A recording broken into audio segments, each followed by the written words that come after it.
So, um, the reason that Raja Yoga is because if we don't know this one thing, then everything else is going to be very misleading.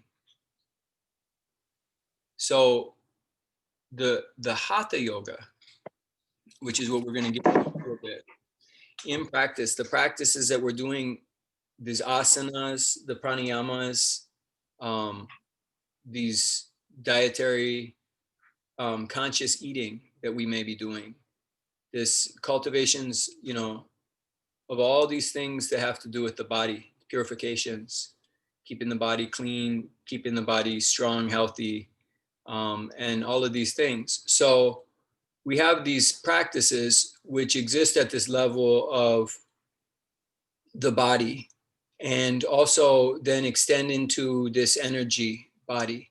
And so for the Kundalini, being identity, being your identification, the capacity to identify. The sleeping Kundalini is identified with the thought story, the fiction person.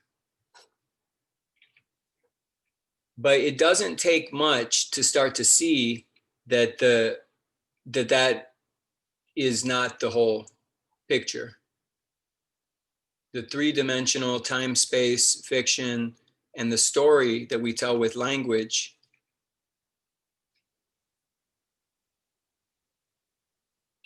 So the Hatha Yoga practices purify the body. And purify the body of what?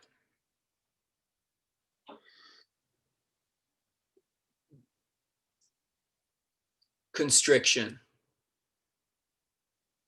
And the forms that constriction takes on every level. Constriction comes from identification with limitation. But it's good to identify with limits too, and to have that capacity. And that's how we move through this life. So we have this capacity to perceive the body. We have this capacity to perceive, the story, the all these different aspects of our being. We have this capacity to perceive the mind. The different layers of the mind, the thinking mind, the chattering mind, and then also to feel into the deeper mind or the subconscious. And Hatha Yoga addresses all these levels. So when we are purifying the body also purifies the mind. When we're in our asana practice and we feel constriction in the body or we feel constriction in a posture, as we do that work of relaxing that constriction, that is opening the channels to source. That's how relaxation is in the direction of this source. So the Hatha Yoga practices are used primarily, and in the context of the Pradipika, these Hatha Yoga practices are used to relax all the channels and point them towards source. That's what the Hatha Yoga practice is. That's what we're practicing when we do the asana, when we do all the pranayama, is to relax, to deeply relax.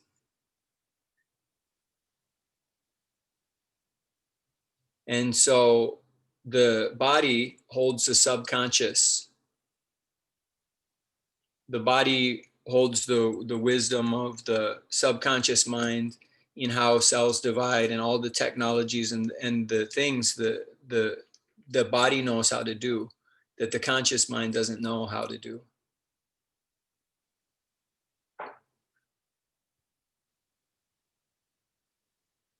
And then as we start to become aware of these things that normally happen unconsciously, like the breath,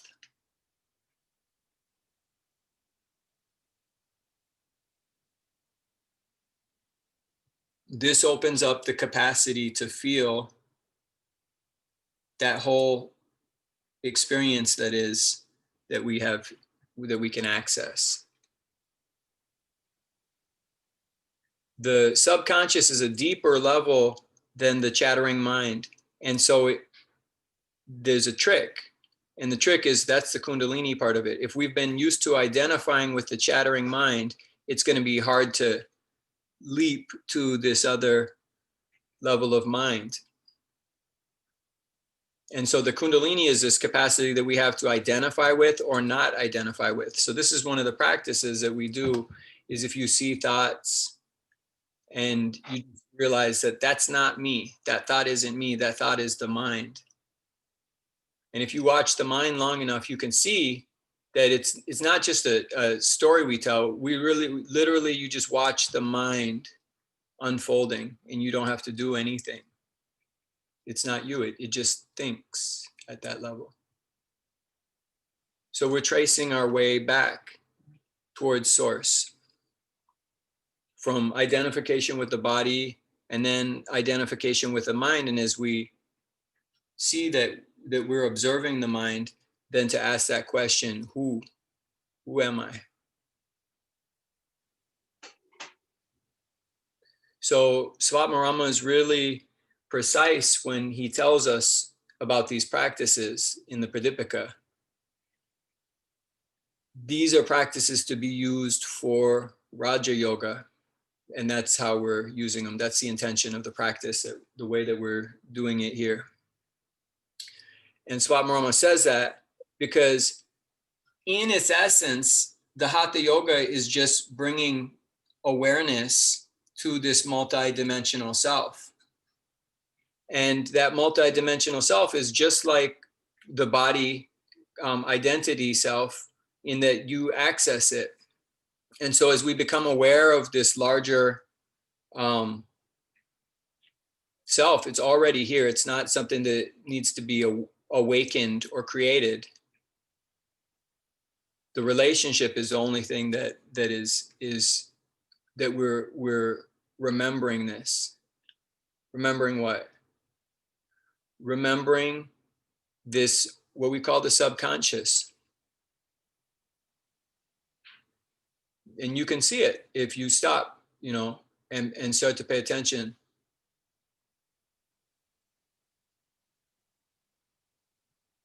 This is pranayama.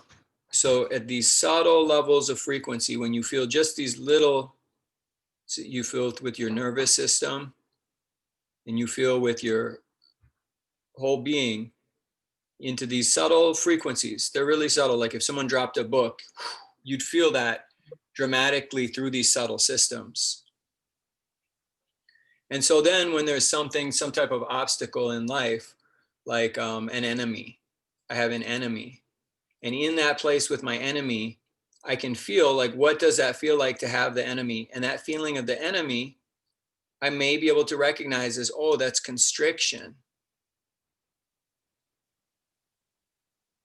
And that constriction right there, that place where, oh, my enemy, oh, I can feel it in my shoulder now. Like even just the concept of an enemy, it creates this tension in the body and the mind, and it makes it hard to escape into, not escape, but yes, but to remember into the deeper level, because this constriction is an entanglement with the story. So this is where forgiveness and self-love and all of these beautiful practices that we talk about, is that you experience that enemy. What does it look like? What does it feel like? What does it feel like to forgive totally? And then if we have resistance to total forgiveness, which is to completely, totally forgive, if we have resistance to that total forgiveness, that's a place where compassion can come in. Just remembering that we all suffer, we're all humans, and hurt people. So that's how this happens. There was some type of original wound, and then someone got hurt, and then they did that to someone else, and it has spiraled into this way. So people do try to hurt us. And that's part of nature. And they do it from identification with limitation. How do I know? It's the mathematics of it. If you are sourcing from infinite possibility, if you were sourcing from infinity and that infinity was unbound by space or time, it's not space and time doesn't, it's like a small aspect of infinity. It's just like a perspective.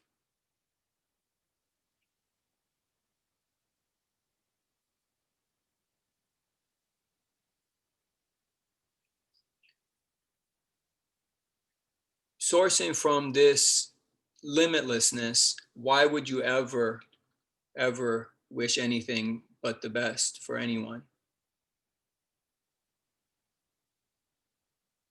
It's limitless. And so it's such a simple thing is like to want the best for your enemy, to wish for their healing and to wish for their, their life to be beautiful and filled with joy and awe. So this is this forgiveness. And then when we can hold the world in this light of forgiveness and relax those entanglements, and you feel the relaxation that comes through forgiveness. It's good for your health. Now there's nothing to do but to feel, and we're feeling and able to feel into a more subtle realm that we'd call the pranic aspects. So this is prana, and it's constantly moving. And so it's, if you feel, you can feel these really subtle, everything's vibrating. It's in, if you remember this, the pratyahara, we withdraw the story of the world. And you recognize that this room is a hologram in the mind. That everything you see that appears to be solid is just the mind. It's a image that was created, for our evolution as biological cells to be able to see. It's in the mind though. And we can see that. So this whole room is in the mind. It's made out of mind. The nature of mind is this prana, is constant vibrations. So we have songs. This is a sat song. Sat is the self-evident truth, but sat can't be put into words.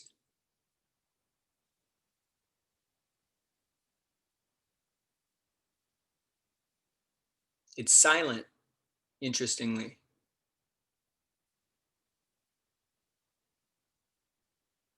It's the self-evident truth, what is. It's here. We either see it or we don't. Feel it. It's seeing it not with the eyes, but with your inner eye, your third eye. And the third eye is the one that sees the mind.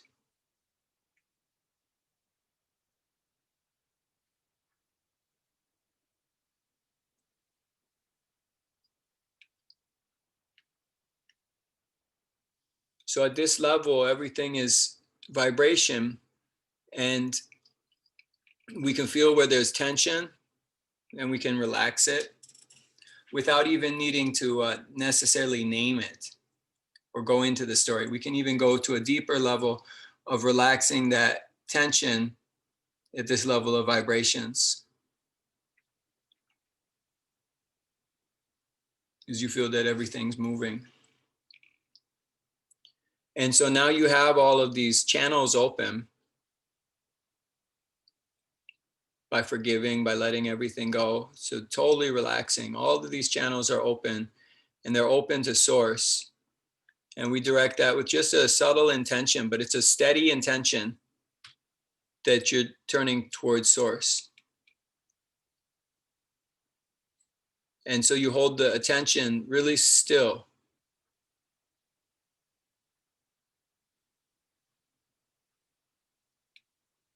and its intention is to turn towards source, but all the channels are open. And so when these channels are open, source, which is limitless, is a limitless source of energy. Endless. And so as this energy, which is the energy that, all life is illuminated by this. All matter, all form, all dreams. And so this is very good for the body to relax and open to source. It heals injuries, heals all these things. This is very good for our relationships. So when we do this, when we open up to source, this has a beneficial effect on our relationships in the world.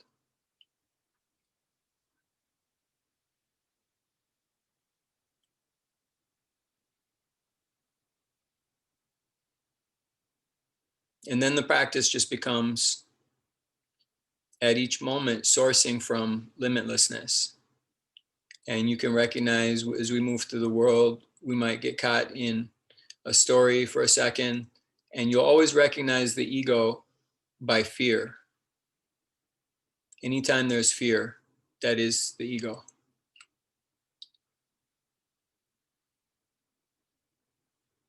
And so you can recognize it and say, oh my gosh, I'm afraid. Oh, that's the ego. That is, and then as we start to understand and see these pieces, you say, oh, that is an illusion.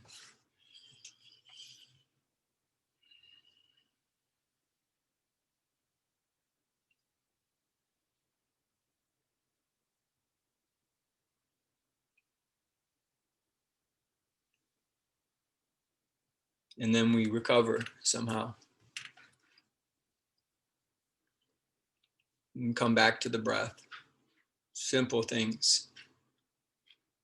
It's not some ultimate perfected, super refined secret pranayama.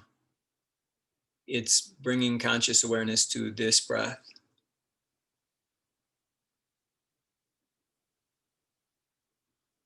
Once again.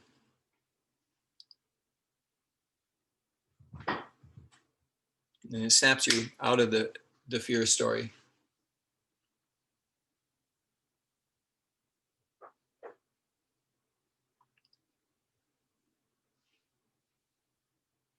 So this is Kundalini. Kundalini in the conditioned state, the sleeping state, identifies with the ego. And then we feel into these other aspects. And as we identify more and more, then that is growth in our lives. This capacity to identify with greater and greater aspects with who we are, who we are all in this together, to start to feel into these spaces, who we are, all living beings, who we are, life. Right? Life, this supreme intelligence, and life was here before, and then you have this body, which is life. And then when this body dies, life is still here. This is just like an aspect of life. But life itself keeps going. It's very, very ancient.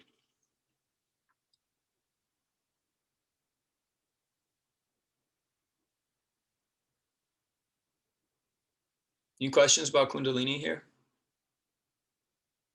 Or at all? I'm going to open it up for questions.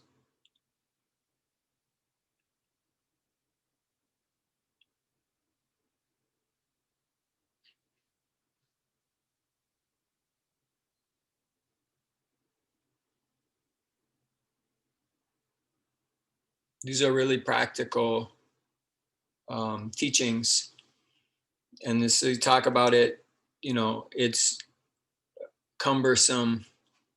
The words are misleading. But we try somehow to invoke it. So we try somehow in this practice to keep remembering this this moment, for lack of a better word.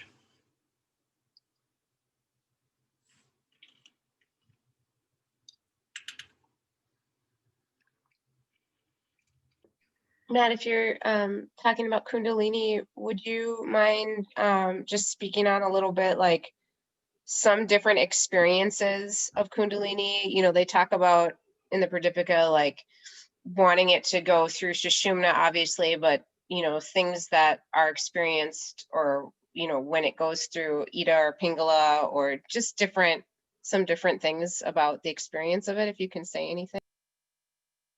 That's a really, really good, crucial question.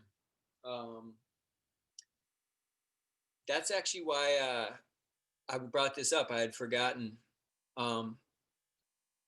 So we've been talking about the Kundalini of the year and how we have come to this bindu of sorts here at the solstice, the smallest time of the light, the smallest day, the shortest day. And then, you know, these other things that are going on, alignments. So it's an intense time for people sometimes.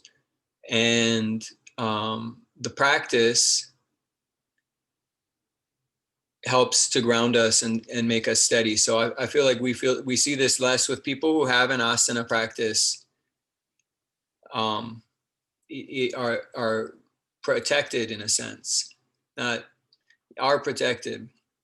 So so people, Kundalini, when it's happening in a steady way, when the channels are relaxed, it doesn't look like much at all. It's a totally internal experience. It's not destabilizing by its nature to grow. Once we can accept that. But if we've been really entangled with certain types of limitations, and then that growth happens and we just get a glimpse of something, like we eat acid or something and are like, whoa, I just saw something, or you know, it happens spontaneously to people. For some reason, they just suddenly see things in a new light. All of a sudden. And if what you're seeing now rocks your previous worldview, it can be overwhelming. And the nervous system can get tangled up in all of this type of stuff. And then that energy, which is this profound energy, which is waking up on its own, that energy wants to express. And so that energy, it has to go somewhere. And that's why if you have a practice, you're good. But if you don't have a practice, that energy, it's like mania almost. It can be mania. It can be, people losing their grip on consensual reality, things like that. People like start to get into this imaginary, because what's happened? Kundalini wakes up. Now all of a sudden, your imagination, you see it for what it is. It's real. And then we have to navigate all of these frequencies because there's an ego here at this level too. Just because you see more of the mind, you see behind certain appearances. Right? So this is where this Kundalini gets to like stressful, and people will be awake all night, insomnia, or or having visions, things like that, like really, dreams. And none of this is bad. Now, all of this stuff is interesting and fun, if we can stay relaxed about it, if we can keep it in perspective. Right? It's our imagination in a sense. And so you 1 foot in the door, 1 foot out the door is the way that I always approach this, is keeping 1 foot grounded and on all the things that we need to do in our lives, and just, what's going on in consensual reality. And then the other foot is this ability to be in this experience, which is beyond space and time. And so you have access to anything. And that's a beautiful thing. And in that, we develop this uh, way of interacting with this dimension of who we are. We build that over time. It's a relationship. And this is, I think this is what people are describing when you hear sometimes people talking about building an energy body. It's not a physical body per se, but it's a body of information, a body of awareness. So the more times you come back to the practice, every time you're nourishing, every time that we meditate, every time you're nourishing this connection, these connections, and your ability to do that. But when the moon is full, or when the solstice and these things were going through this dark night, you'll look around and you'll see a lot of people will be suffering. And it's intense stuff that's going on. People are going through a lot of stuff, like the holidays, this whole time. It's as much light as there's that much darkness too. And we're going through collectively this actual process in the annual cycle of the earth where we're passing through the darkest night. So all of these things help to activate this experience. And so you will see that. And it's on different levels. The Ida Pingala is an interesting question. So if we're talking about, we have Ida, which is the feminine receptive energy, and we have Pingala, which is like the more logical, active energy. So, we have the logical mind that does math, and that's our Pingala. We have the right hand and this right-handed way of, what sometimes people think of as patriarchy in a way, but that's not really a healthy expression of Pingala, but it's just this activeness acting upon. And then this receiving, this Ida. And Ida is infinite creativity, infinite creation. And so,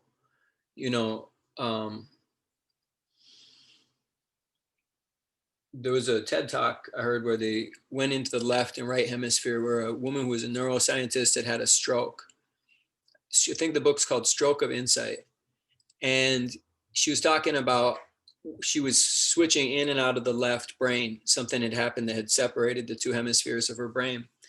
And so in her left brain, she was like, whoa, something is seriously wrong here. I need to call the hospital. I need to call the doctor. Something just intense just happened.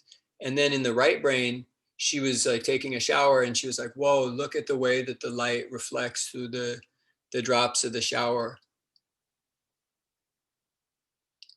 This creativity, this ability to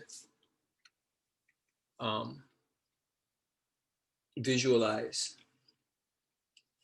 So Kundalini does wake up. If the left and right channels aren't balanced, so this is all the practices. We're balancing the left and the right to bring these into balance. And that brings us into this key, this frequency of equanimity, which can send us through the center pathway, which is the way in between, right? So it's not for or against. And this is, when we talk about relaxing the channels, when we talk about all of these things, is disentangling from these politics, these polar identifications, and bringing us into the center space of equanimity, neither for nor against, not believing or disbelieving, but in this presence. So an example of if Kundalini awakens and it goes through someone who has their left channel dominant, then it might look like someone gets extremely over energized in their creative realm. Like, so for instance, the lot of what we think of as new age and how it doesn't seem grounded, you know, the cliche from the 80s. And you know, how do we ground this spirituality? There's been a disconnect here between grounding spirituality with actually, you know, what's happening in the world and taking effective action, and standing up too. Sometimes to let go of all resistance is to resist. Like, because if resisting is what is arising, it's probably the most appropriate action. So it's not to just be like, oh, everything. Letting go is to actually be able to really feel which one is the, do I choose? Not even which one is better, but which one do I choose? So having this groundedness to balance that, like you can invoke saints, that's all real. If you want to invoke spirits, spirits are real. If you think about, you know, Buddha, or you think about, you know, uh, Ram Dass, or someone who went away, Jesus Christ, and you have access to them through your imagination. So we can invoke these energies. We can be in relationship. You know, what would someone say? What would Jesus do? You know, to be in relationship and to be in the presence of. And so this is something that we have access to, and yet at the same time, you know, keeping our feet on the ground too. And so it's, you know, we understand the creativity and this, all of this possibility, but can you still really deal with the practicalities of what needs to be done in the most effective way so that you don't sound weird? So that's where there's the balance, is that it's like, yes, this is all real. You can access this. And two, it doesn't make sense most of the time to even talk about it.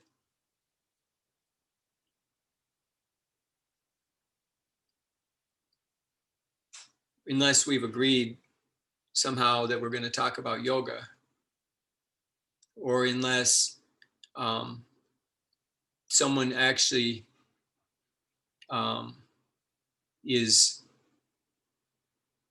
ready.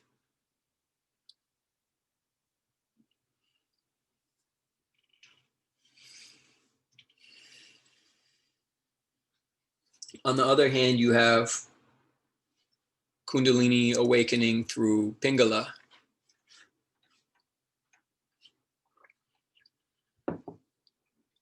And so if you think about these aspects of Pingala, logic, math, you can imagine that this increased capacity, this increased energy is trying to go through this one type of energy. It's expressing. And so we have probably a lot of that going on here in this world, where the Kundalini has awakened through this masculine energy source, this left brain. And, you know, the limitation of that is that there's not the feeling. The logic is good and useful, but the feeling is oftentimes so much more profound because our logic may be limited to the concepts that we have available to us. So when they're in balance, this is a good space to grow in. You can grow, identity can grow. We can grow as in terms of growing, being shedding limitations.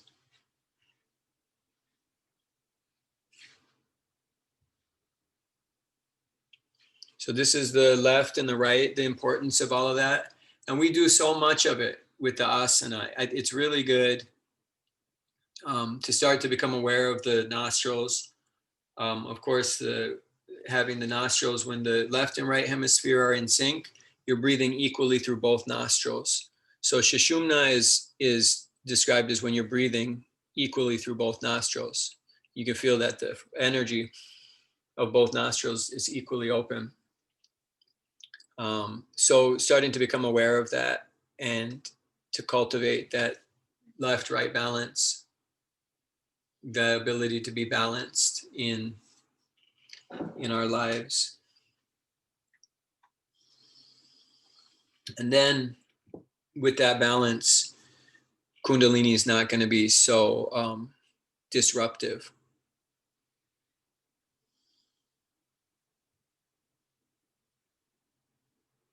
But still disruptive sometimes, But so if we have limitations, and which we all do, we have limitations, the Kundalini wants to get in there and like shake them out. It's going to expose it. So that happens. Would you say that Kundalini then awakening is synonymous with ego death? Like when you have those big, like, holy shit, like that's a Kundalini awakening. So the awakening I think of as like,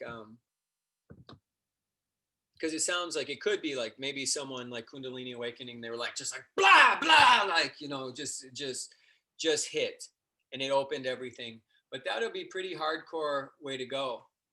If you've been identifying with the ego, and then you start to realize that you're more. Usually, it's kind of a gradual process.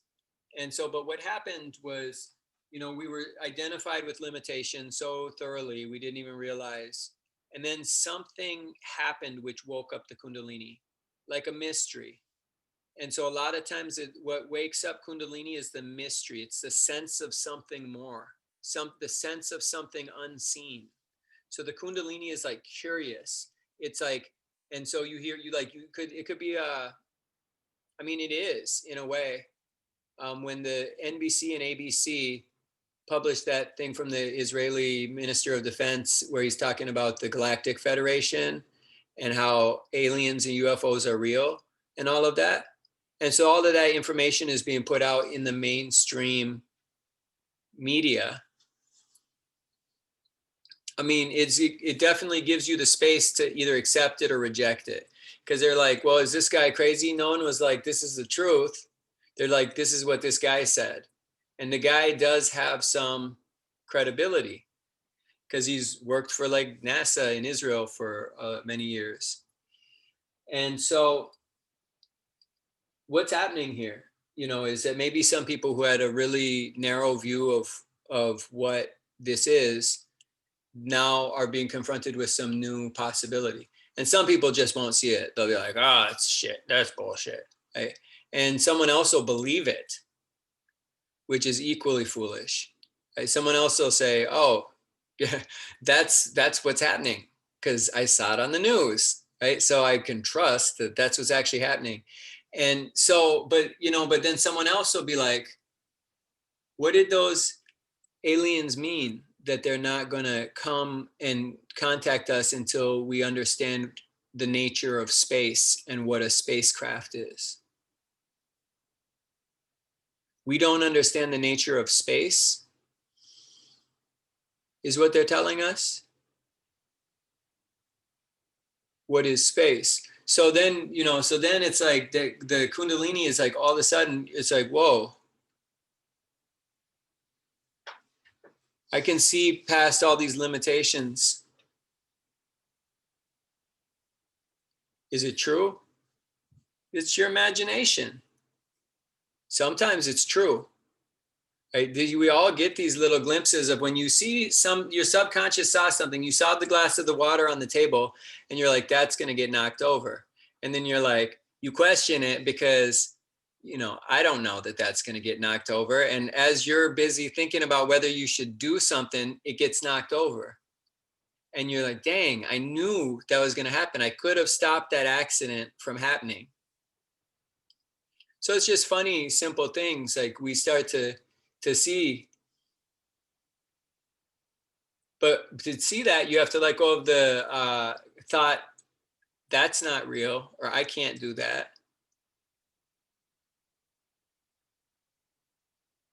Psychic isn't real, or intuition isn't real, or whatever it is. None of us would say that. But yet there's this ability to be with what's happening and to acknowledge it, even though if I tell you guys about it, it sounds crazy. And this is that other piece too. This is so important. So important. And I think it goes back to this piece when we're working with Kundalini and these energies are happening and you're having a spiritual experience and you can't really talk about it with most people because they don't know what it is. And you might notice that anytime you try to tell someone about it, you kind of feel like I shouldn't have tried to tell them about that. Like there was like an energetic loss. Like it feels like it's not like it was a really beautiful spiritual experience. And then when I tried to tell someone about it, they didn't get it. And I also was like, it was significant to me, but it wasn't significant to you. And now I feel like it's mine and I have to like justify it. So it creates this like, instead of it just being there, all of a sudden it's like this wrestling with it. So a lot of these problems are solved by not talking about it. You don't have to say it. If it's real to you, there it is. And if it's not, then, then it's not. But it doesn't need to be said. It will never be externally validated. So this is where they say, don't cast pearls before swine, which is kind of a harsh way to say that. But these things that you experience in the course of practice, they're gifts. They're really beautiful, potent glimpses of something. And so it's good to keep that relationship pure, to be in direct connection with that. And when you tell someone else, it's like a intercessor, a middle person in the way. So those are good ones. Those are good ones. Yamas, niyamas. Matt, so I'm speaking of what you're saying right now. I feel that way with certain people. But then I feel like there are some people that may be at my same frequency when I share something with them, feels that it's received and we're able to communicate about some of these spiritual Yeah. things, and it feels good. It feels like we're sharing these things with each other. We're learning more as we go along. We're sharing the gifts that we're receiving, and going back and forth, where it doesn't feel like what you're saying about it feels like, oh, maybe I shouldn't have said that. I feel like that happens when I'm with people or speaking to people who may not be on my, we're just in different places. And I've learned to kind of pull back and keep it to myself. But how do you feel when you have people who are more, I don't know, like-minded, that you're sharing that? Satsang is what I hear you describing is satsang. So where you go and someone else and you're both vibrating together on a higher frequency, that is satsang. And so you are lifting each other up. And that's actually that's what we're trying to do in this whole practice is to vibrate higher and lift each other up. And then the beautiful thing is you can't, there's no competition here. And anytime there is, that is just the ego. The higher I lift you, the higher you can lift me. And so that's when we really become like a community, a satsang, is when we're all really holding this intention of lifting each other up. And that is a powerful, powerful thing, especially in these times right now when people are so polarized and all these different affiliations and identifications. So for us to hold a collective space of acknowledging, and like you said, that is the greatest gift. And you know, one of my teachers called that a spiritual friend, because we don't talk about gossip, or maybe sometimes we do, but it's someone that you can talk to and bounce back and forth to get to that place.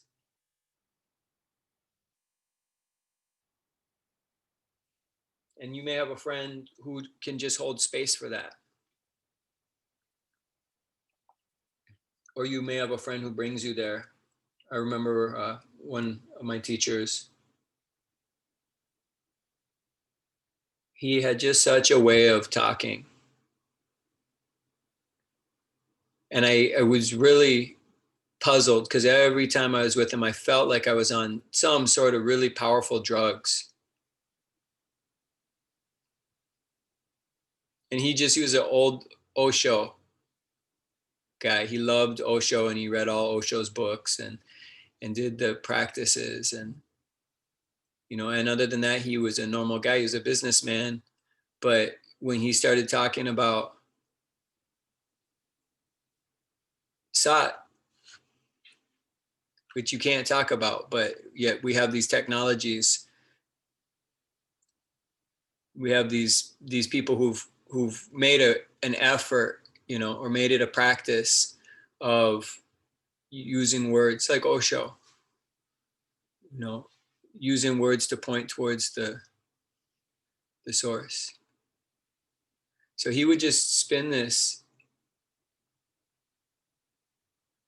poetry and I don't know what's going on. Like I can't remember anything that he said, not one thing. But that's the frequency is really what's being transmitted. So he could talk about, you know, and this happens where we could be talking about, you know, my car broke down or I'm snowed in, and we could be talking about something like that, and still transmitting the frequency. And so your teachers, it's not some of your teachers may go to a place where they consciously connect to that frequency. And then the other way is that they just do that and have been practicing that for so long that that frequency has become who they are. And so everything they do transmits that, whether they're talking about being snowed in or not. So this is where, you know, this is the teacher thing is confusing because we think we look for a teacher, you know, or we look for, but it's frequency. And so once we realize that what we're doing is going around receiving a higher frequency from each other. And we can also, you know, all of these things are contagious, right? A higher frequency we want to build, and it gets like, whoa, we're all building together. It's contagious. There's a momentum to it that we carry. And it also happens too, where someone comes in, they just start gossiping, and we all go down to this frequency of ego and all of that stuff. So we can see how these work.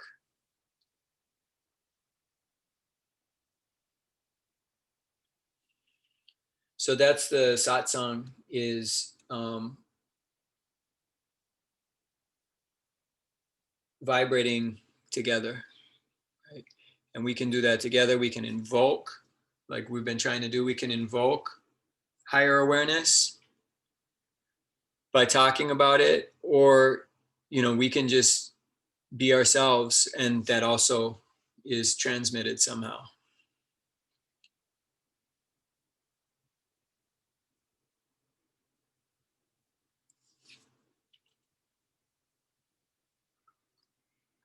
And then we don't have to like be so possessive with this concept of a teacher. And then you realize that everybody's your teacher. Everybody is teaching us about this frequency because everyone's operating in it, whether they're doing it consciously or not. And so we were talking about that last week, The teacher need not be enlightened.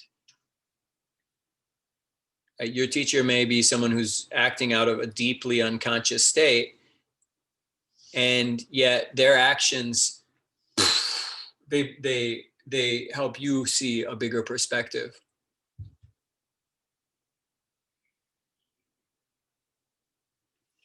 What's up? Let's see. Yes, she's here. You can go down. So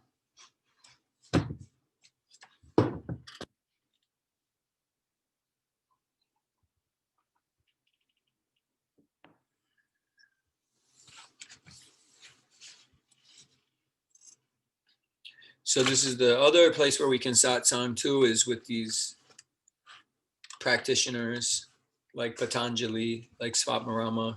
When we pick up a text, any book on yoga, any book on yoga is the best. Right? But I was going to say any book on magic can teach us about the nature of who we are. But definitely yoga is the best, because there's some magicians that are just really sophisticated egos. And that's just loads of suffering for self and for other.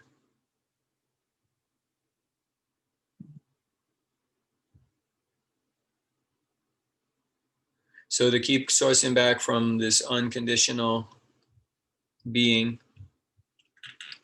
this boundless love, which is beyond time or space,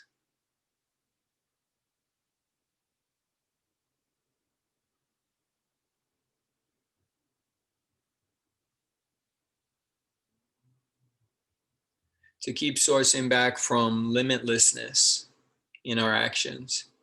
So making decisions from a place of limitlessness,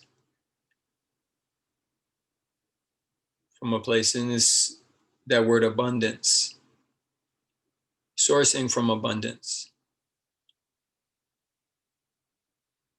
It's hard to do. Sometimes we've been taught to really believe in limitations. But it doesn't, you don't have to believe in abundance. Like we can try to invoke it. And then later we see that everything in the whole world has been given. Everything is given infinitely in every direction forever.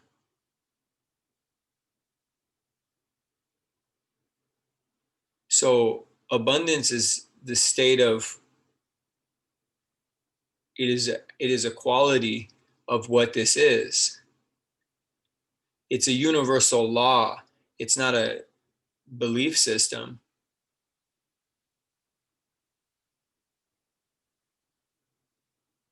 Right? And yet still we may have stories about limitation. And that's okay, because like we said, keep one foot in the door, one foot out the door. I don't believe, right? So, but it's acknowledging too. So these limitation stories, and then acknowledging them and seeing them and inquiring into them. Is it true? And we may have to go through, a lot of different scenarios and keep checking back in and saying, wait, is everything still infinite? Oh, it is. Like this is like still a universal law. And then you come to know that by observing it, you come to know that it is a universal law of abundance. So it's not such a froofy thing to source from abundance. It's grounded in universal law. In fact, it takes more energy to not source from abundance. All of that constriction, all of that tension, all of that suffering.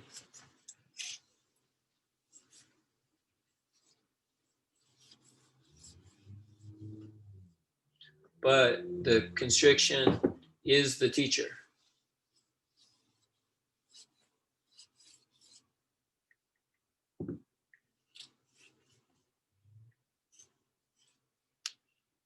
And so where we feel these entanglements, these limitations, that's where we can bring awareness. And when there's awareness there, when awareness is filled those spaces with the light of awareness, then the illusion is gone.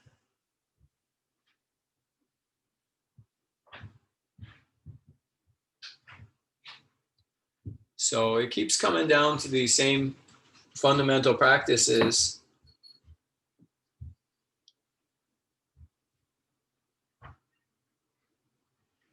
To get to, this meditative place.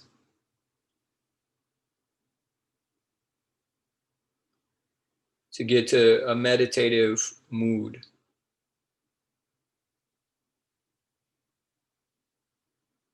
The asana, the pranayama, they set the mood, right? They get the mood right for it. Checking email, sometimes it's not an obstacle, but sometimes like the frequency, you get sucked in and it's a different mood. It's a different energy. Whereas the asana, the pranayama, these things, a little fasting, the brahmacharya, the yamas and niyamas, always too. And if people are having these explosive experiences too, this is another place where yama niyama are probably, that's a place we can do some work.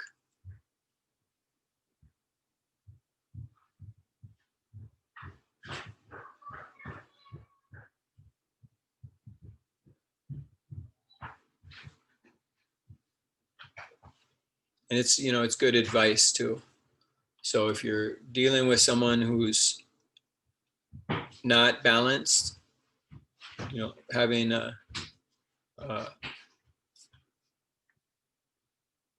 disturbance of the mind, recommending yamas and niyamas. It's good. It's like a liability thing too, right? Okay. Because you got to be careful what you tell someone when they're on the edge.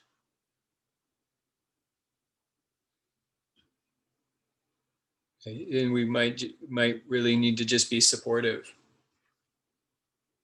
But that yamas and niyamas is like one of the ways that we can really offer a grounded practice. So it makes everything clear, because that's the other thing too, is we get into this, infinite possibility.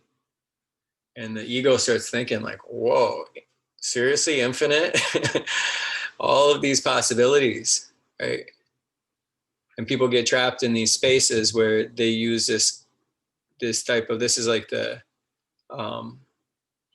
logic, overdeveloped Pingala, the Kundalini and Pingala is, this kind of nihilism, like nothing matters, disconnected from feeling.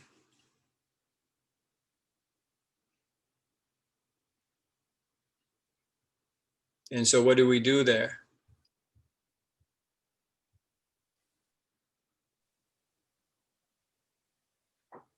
For someone's having that, what kind of practices would you recommend for them? Someone who's disconnected from feeling.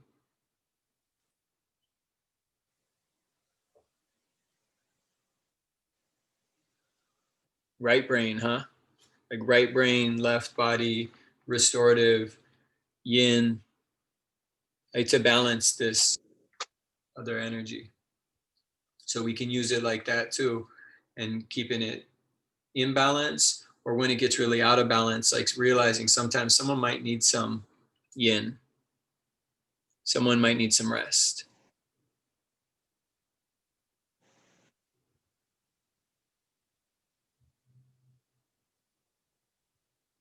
So it's good.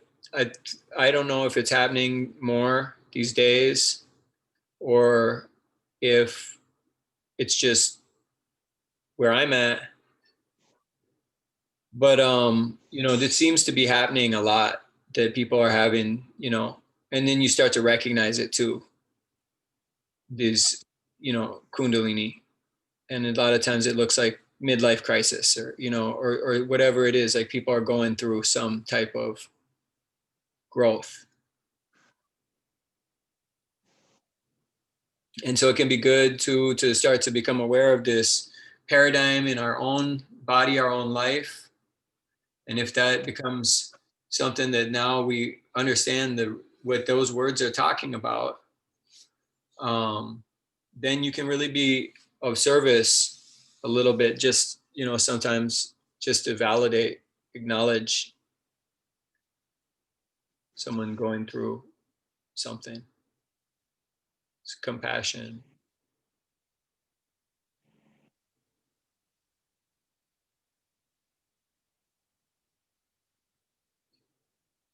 I have a question, Matt. Right. Where do you suppose all these words come from? Because I know when you grab any English word, it's like, oh, it's from the Latin, this or that. But then these are all Sanskrit words, and like, is there a root to them? Because I mean, Ida, Pingala, Shushumna, Kundalini. I mean, they're pretty strange words, like by the English. You know, I don't know. I'm always fascinated with language, so I'm always, maybe I'm frozen right now. Oh no, I'm not. No, Okay. that Yeah, is, I'm always fascinated by this stuff. that is the best question. So that brings us into this level of being. So we have obviously all these languages in the world, but a lot of times certain sounds will be really similar in some way. Even in the English language, certain sounds, they have a quality to them. So certain words kind of gravitate towards certain sounds. People just somehow, these certain frequencies or something, they gravitated towards certain sounds. So once we understand the way that this works of sound and vibration, we're talking about the level of mantra. And so specifically the Sanskrit is an alphabet that there's all kinds of teachings in Kashmir Shivism and Tantra about how the Sanskrit alphabet describes the emergence of consciousness in this moment. So in these teachings, the language actually describes who we are. Now, did that happen because people understood the science so much and they constructed a perfect language?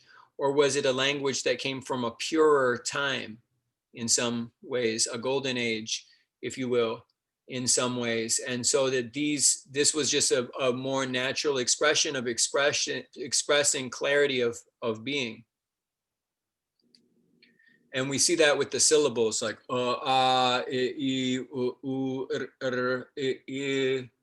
so we have these syllables, and as they go up the vowels in the Sanskrit language, they vibrate up the throat and esophagus. So they're literally vibrations in the body. So that's a great question. Where did these words come from? Kundalini is a very interesting word. Kundalini. Can you hear the word snake, or how the Kundalini references this being of a snake? Right? So it's in the type of the essence of that, the quality of that word, Kundalini. Kundalini. Like Shushumna also, it's just such a smooth sounding word. Shushumna just flows. it vibrates, so it's shashumna, right? So it vibrates, shashum, like shum, and you get these, yeah, exactly. This is what, so these vibrations, and so another word for shashumna is shunya. So you have this shunya, and was it based on shashumna? Could be, or is it, you know, somehow describing this vibratory nature of who we are? So these are great questions. You know, I think probably what happens is that words are like, they have qualities, just like plant medicine, syllable sounds have qualities, just like different plants have different qualities or different aspects have different qualities. And so these qualities attract certain types of meaning. And so that you'll see that there's a video I'll post, which is called Secret Spells of the English Language. And this woman walks you through a sentence. It was, I get up in the morning and I go to work to earn my wage or something like that. That's, anyone have a problem with that? I wake in the morning. And she said, well, let's look at these words. Wake. What's a wake? Is like a funeral. A funeral. In the morning, right? We're in mourning, you know, and then she went through and she broke down every word in that, you know, to, earn, and earn is what you keep ashes in. And she just broke down and she said, she's like, okay, so we can see this is like the frequency of this language. It's not good or bad, right? But once we can start to get into this, and so practices to start to work at this level are mantra or vocables too. So it's generally considered a better practice to do mantra internally. So to repeat the mantra mentally and then eventually to hear the sound of the mantra. But there's also chanting a mantra and saying a mantra and the vibrations of all of that. And it's, you know, it's considered a lesser art form in some like meditative circles, but this is music too. This is music and sound, and this gets into more of the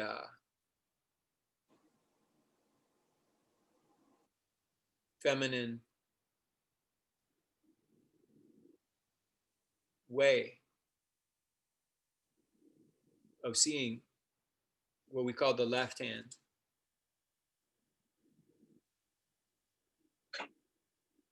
So to be able to see and feel vibrations,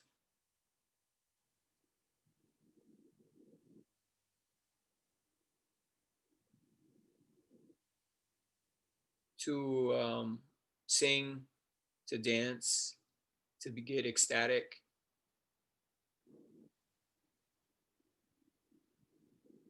You know, to the this is also like the Kundalini is like rattle. You know, so you have the Kundalini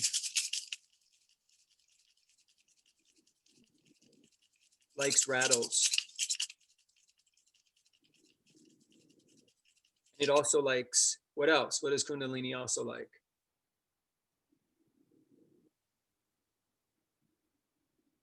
It's a snake, right? So it likes the flute too. You play the flute and the snake comes up, or some type of horn, like it like right. This is how you, and the snake can be almost like hypnotized.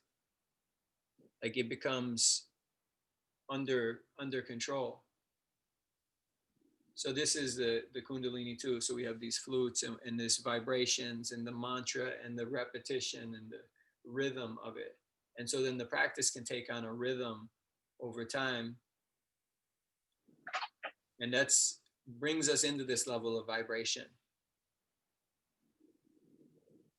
It brings us into this level of prana too, right? So prana is waves. And they have a wavelength, you know, in some way. And so the frequencies go lower and the higher. And there are sounds, it's light, sound, everything is vibration. So light, you see the vibration as light. Sound is a denser vibration.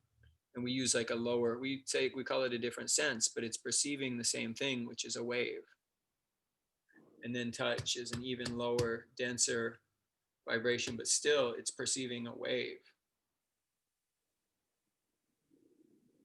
So that's a good question, Ryan, about the the words and the vibrations of the words and the language.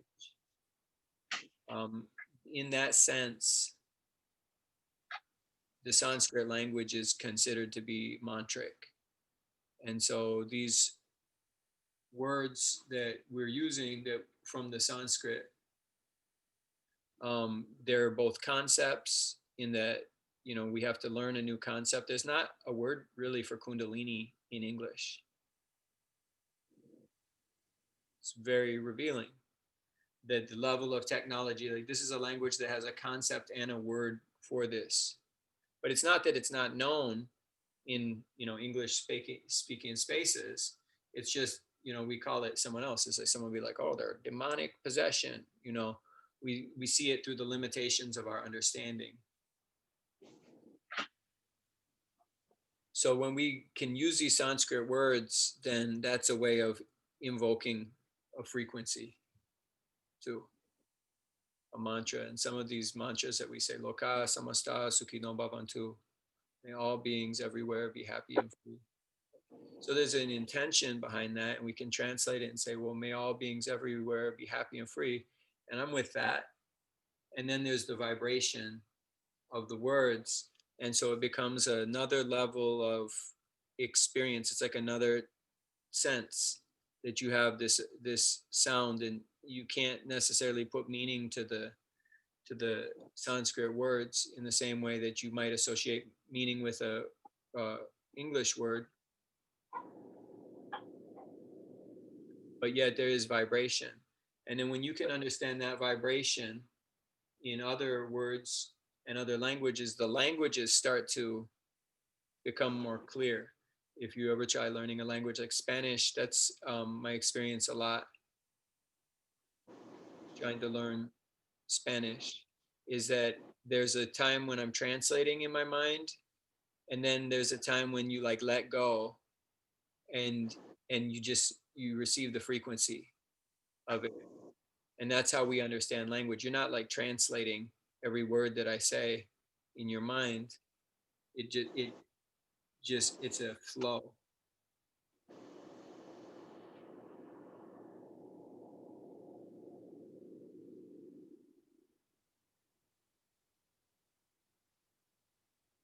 Yeah, I think you can understand, like me learning Spanish taught me more about English. It's like I understand a lot more in English because of learning Spanish. It's because of roots of words or combinations of words that come from other languages and things like that. So it's interesting. It's really interesting. It's really interesting. Like, this word mama, and, some of these words like Pachamama that people use, which is from Incan origins, down to this story of Pachamama, Mother Earth. But there's something about the way that you say that, Pachamama, that it describes something. It's a frequency. So again, we learn at first, we just hear a word and we try to translate it too. But then once you get to the point where you're listening to the words, and this is why I mentioned vocables, or words that don't have meanings, sounds. And so to start to listen to what the sounds mean, right? The sounds have a self-evident meaning. And this is the, this is the beauty of these practices. You actually have to do is repeat the mantra over and over and over and over and over, or work at this level of bija mantra, these primal sounds. And it's as simple as singing, really, sometimes. Like it's like, e, o, u, e, o, u. So you can just make up whatever sounds. So we've been talking about that a little bit in teacher training, in the 200-hour, about awakening your voice, using mantra to awaken the voice, to free it up.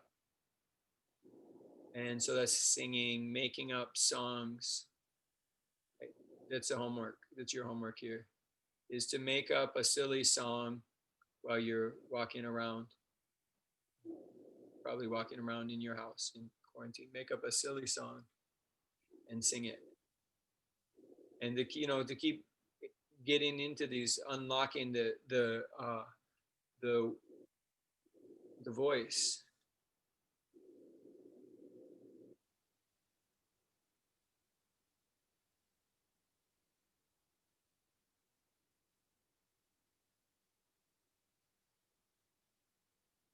And this is good if we are teaching yoga classes, because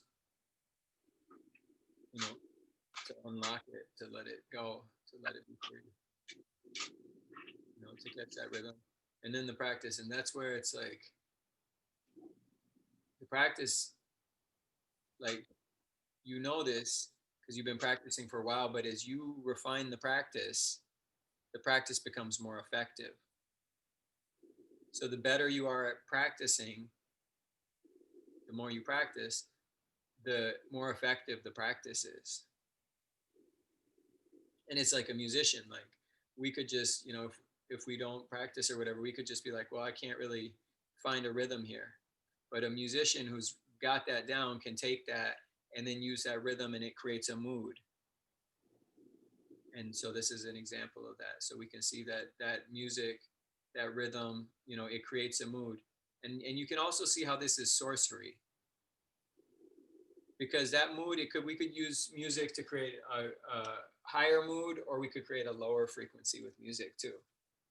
And so it's not just that everything that vibrates is like, going to lead you. So that everything vibrates. And we have this Kundalini travels along this vertical pathway of Sushumna. And at the top of Sushumna is this nameless, formless being. And at the bottom of Sushumna is the ego. And so we can travel, in this way. And so music that brings us down into the ego. Now, we can't really blame the music. That's a very patriarchal thing to like go and say, well, this was low frequency music. Was it now? What you're saying, the infinity wasn't crisp enough for you? What do you mean is it's low vibrational? Right? What level are you operating on it with it on? It's low vibrational music. So, but if we're seeing it with this understanding, then everything is divine. Like this music is infinite in its nature and its expression. And so, that's not really the music. But with that said, if you're listening to pop music, it has a certain spell that it weaves. Pop music is, an example, or other styles of music. Like there's certain types of music, they have like a certain vibe, and they're useful. Like there's certain types of music that are specifically for drinking alcohol and like getting crazy. Like that's a certain vibe, and that music, it invokes that, and it helps, because that's when you want to have a crazy drinking party, you put this music on and it's like, rah, rah, rah, it brings it. But there's other music that also it evokes, this consciousness. But once you know about that, then you see that even the rock music is singing about God.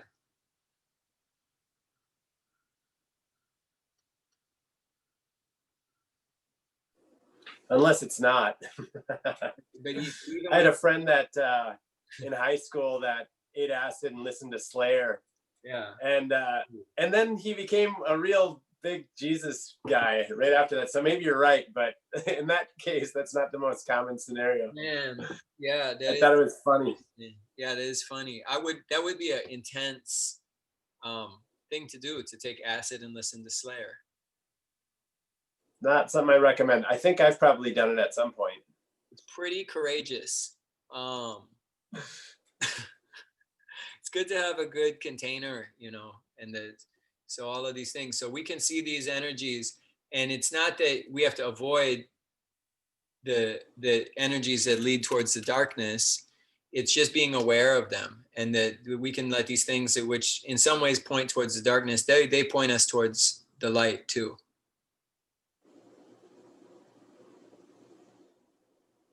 And by the light, just the light of awareness. Yeah, that is ferocious. Yeah, it's good. Like, you know, so is this where the hatha yoga comes in too? Like, I wouldn't call that probably a hatha yoga practice, maybe somehow on like some like high tantric level, but you know, you can invoke the right energies too. You can invoke, point towards things with the herbs, the plants we use, using some of these plant teachers, you know, sage, for instance, has a certain energy too, that when we can utilize that.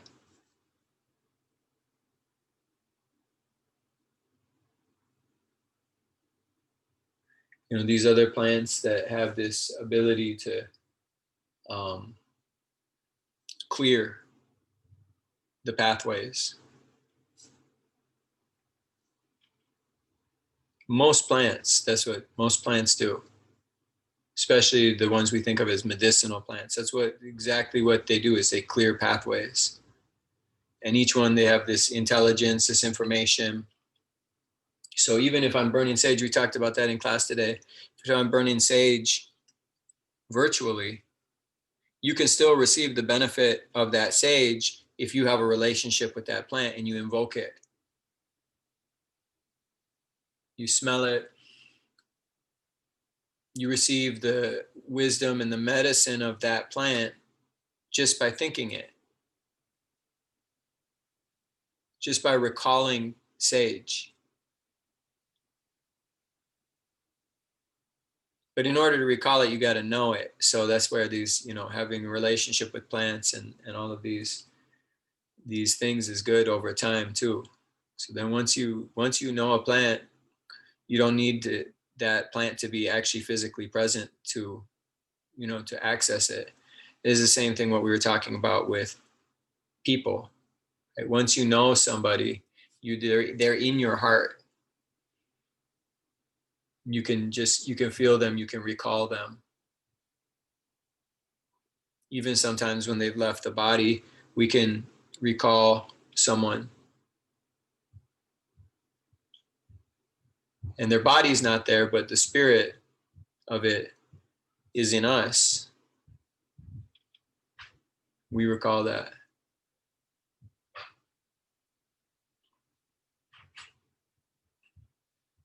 So these are all the tricks, the hatha yoga, the vibrations, the invocation, the setting up the practice in a good way, eating, choosing consciously what you eat, you know, making everything that you do a practice, and it's good to the self-care, you know, neti, nali, these shot karmas, you know, dry skin brushing, whatever it is that you do.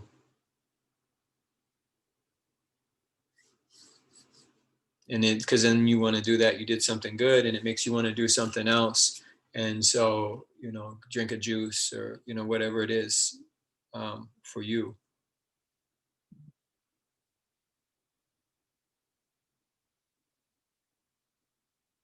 And then if we do this work, like maybe you're really suffering in the solstice, maybe that's, you were going through it a little bit. And so we want to do that work when it comes up of that suffering, because it clears the pathways. So someone else, they did the clearing before, they prepared, they fasted to prepare for the solstice. They'd been doing the cleanup work in their practice all year. And so then they received the solstice differently. Someone else didn't do the same preparation. And so now that energy is coming through hard, and it's hitting limitations. It doesn't know how it can't get through these limitations. And so we're suffering. So much energy focused on my limitations. So anytime that you can do that, that's good, because it's got to be cleared, and this is a powerful time to clear it. But the trick is to just not run from it. Maitake. Yeah. I haven't eaten anything, so I'm starting to chop now. It's getting late. I know. This has been a reishi and turkey tail, which I'm having fun with turkey tail. And just getting to know it. And Hoshiwu and Dongui. And I have a bunch of herbs, if anyone wants, for sale. Hoshiwu, Dongui. What is dongui for? So it's angelica, but it's like the Chinese version. And it's like a spicy aromatic type of herb. It's related to osha. If you think about osha, it's got that type of quality to it. And so people were saying that a lot of Chinese medicine practitioners were using angelica to treat COVID in certain manifestations. It's spicy in that way. But the reason that I started working with it is because it's one of the ingredients in the Chinese Hoshu Wu wine, which is called Shu Wu Qi. And so if you look at the Shu Wu Qi, and that's what, if you've ever gotten Hoshu Wu from me here, usually it's in the form of Shu Wu Qi. That's the equal parts angelica and Hoshu Wu. Okay, and then other herbs that support that blend called Shu Wu Qi. So that's how I got into it. And then working with it, I just realized I really like it. It feels like a really nourishing addition in my life. And these teas and the tonic herbs and things like that, especially this time of year when the holidays and people tend to indulge in certain ways, or maybe, all of this stuff. So this time to fast, and these herbs are so good. If you're really drinking herbs, they change your whole life. They change your body, they change your mind, they change your digestion. The digestion is so much better. You're like, why would I not just drink tonic herbs all the time? And then later on we forget, and the time goes, and we put them aside. And then you come back and start to work with these two. So those are really good too for yoga practice. And bringing everything into balance is nutritional support. But the basic thing is, think exotic. Within reason, think exotic molecules. What can we get in that's going to shift the paradigm a little bit? So if you're at the grocery store and you're looking around and you're like, I never eat parsley, which is actually related to angelica and osha too, right? So I never eat parsley, but here it is. Like there's a medicine in that too. So choosing things, and someone offers you something and you've never heard of it, it's a good opportunity to get these strange molecules. So then this is where the plant medicines come in, because this is stuff that's not normally in our foods, and yet it is in the wild plants outside. And this is their immune system and their intelligence as being like wild, autonomous beings that thrive. So they have that intelligence, and then they share it back with us. And I always think it's good to get to know plants one at a time, to introduce something, to work with it for a while, get to know what that is before you introduce something else too. Otherwise, it's just like kind of like a smorgasbord, and we don't understand what anything is. It takes much longer to notice the qualities of things.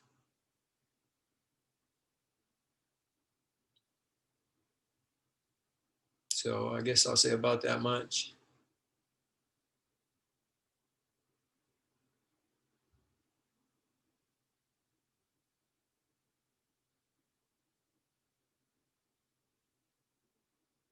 So let's do that as homework. I'd love to hear about your experience with this. Let's check back in next time. And your homework is to start to sing. Start to sing. And if you choose a mantra, Om Namah Shivaya, or some other mantra, all the better to start working at that mantric level. But whatever you want to sing, whatever sounds you want to sing, and highly encourage making up words and sounds, like a bebop thing where you make up the sounds and explore all of these spaces. And then we'll check back in on that and see how it goes.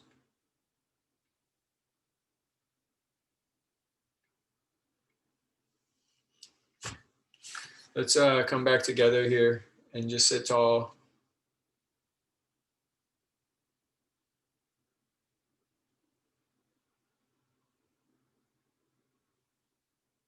Once again, we never left.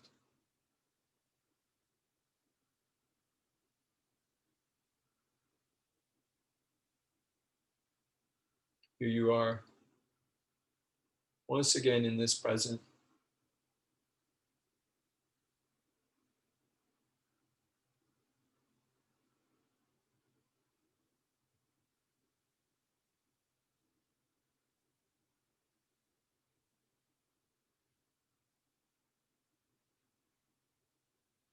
Let's bring palms together, heart center.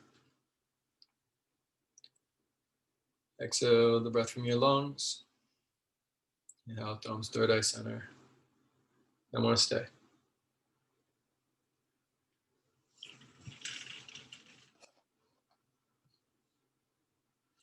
Thanks, y'all.